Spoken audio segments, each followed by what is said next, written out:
Mulai dari dianiaya, rumah dilempar bom ikan, hingga tewas karena kelelahan, itulah yang terjadi pada petugas penyelenggara pemilu. Petugas penyelenggara pemilu mencakup anggota kelompok penyelenggara pemungutan suara KPPS, panitia pemungutan suara, petugas perlindungan masyarakat, saksi dan pengawas tempat pemungutan suara. Tugas berat hingga bertaruh nyawa dilakoni para penyelenggara pemilu. Dimulai dari sebelum pencoblosan, para petugas penyelenggara pemilu bekerja keras memindahkan surat suara hingga ke TPS. Mulai mendaki gunung, melewati sungai dengan arus deras hingga hutan belantara. Perjuangan penyelenggara pemilu tidak berhenti. Usai pencoblosan, perjuangan berlanjut, mereka melakukan penghitungan atau rekapitulasi suara tidak mengenal waktu dari pagi hingga dini hari. Akibat bekerja tidak mengenal waktu itulah, tidak sedikit petugas penyelenggara pemilu yang tumbang mulai sakit hingga meninggal dunia.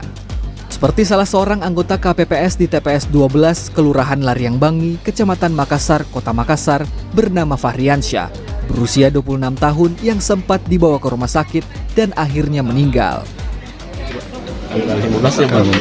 Itu keluhannya apa Pak waktu almarhum? Iya memang panas dingin, terus itu yang dia keluhkan kan karena memang kurang istirahat mungkin dari semenjak pembangunan TPS di tanggal 13 itu. Komisi Pemilihan Umum mencatat, hingga 18 Februari 2024, sebanyak 71 petugas penyelenggara pemilu meninggal.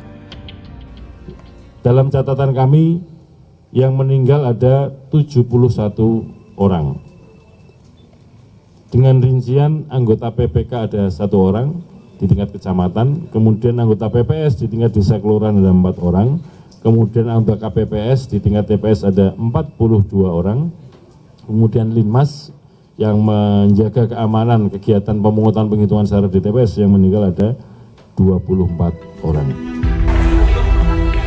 Pengamat politik Ujang Komarudin mengungkapkan, selain ancaman kekerasan, risiko kehilangan nyawa karena kelelahan sangat mungkin dialami oleh petugas penyelenggara pemilu.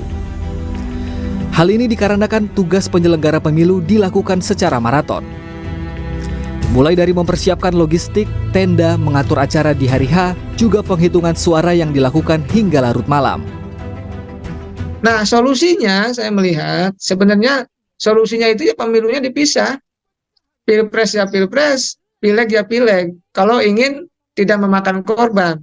Selama pileg dan pilpresnya itu digabungkan, ya mungkin selama itu pula masih akan ada terjadi korban ya walaupun jumlahnya lebih sedikit.